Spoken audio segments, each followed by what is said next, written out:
Character and story BGM second half special second half చాలా బాగుంది first half కంటే.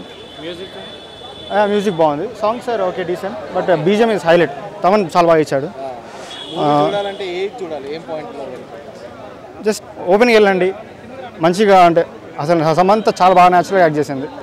Okay అలాంటి అంటే క్యారెక్టర్ ప్లస్ అంటే వైఫ్ ఎలా ఉండాలి అట్లా అంటే చాలా అంత లవ్ చేస్తుంది అట్లా అని. అండ్ నాగ చైతన్య ఇద్దరు బాగా చేస్తారు, చాలా న్యాచురల్ యాక్ట్ చేశారు. క్లైమాక్స్లో అయితే చాలా బాగుంటుంది, ఇంటర్వెల్ సీన్ కానీ అంతా.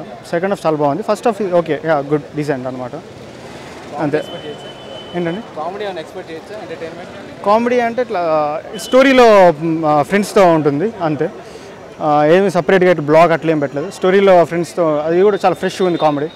అండ్ రామ్ రమేష్ గారి ప్లస్ అండ్ నాగ చైతన్య మధ్యలో సీన్స్ కానీ సమంత మధ్యలో సీన్స్ చాలా న్యాచురల్గా చాలా బాగుంటుంది, ఫీల్ గుడ్ మూవీ టోటల్.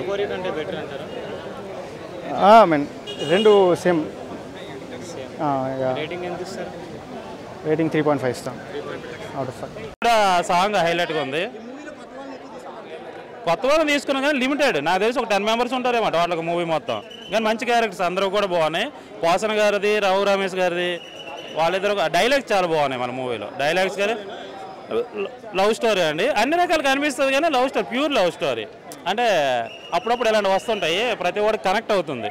ఎక్కడో మన లవ్ స్టోరీస్ కూడా బాగా గుర్తొస్తాయి, కళ్ళల్లో నీళ్ళు తిరుగుతాయండి కొన్ని సీన్లు బాగా తీశారు. వాళ్ళిద్దరి కెమిస్ట్రీ కోసం అంటే ఇక్కడ మనకి వైఫ్ అండ్ హస్బెండ్ అనే కాకుండా ఎవరి క్యారెక్టర్ వాళ్ళు బాగా చేశారు. అంటే మనకి సమంత నాగ చైతన్య ఇద్దరు వైఫ్ అండ్ హస్బెండే కదా అని ఒక ఫీల్ ఎక్కడా రాదు. స్టోరీకి ఎలా అయితే అవసరం ఉందో, క్యారెక్టరైజేషన్ ఎలా ఉందో అలానే చేశారు, బాగా తీసుకెళ్లారు మూవీని. స్లో నేరేషన్ కొద్దిగా ఉంది కానీ ఫస్ట్ హాఫ్ ఓకే బాగుంది, ఓవరాల్గా మంచి మూవీ.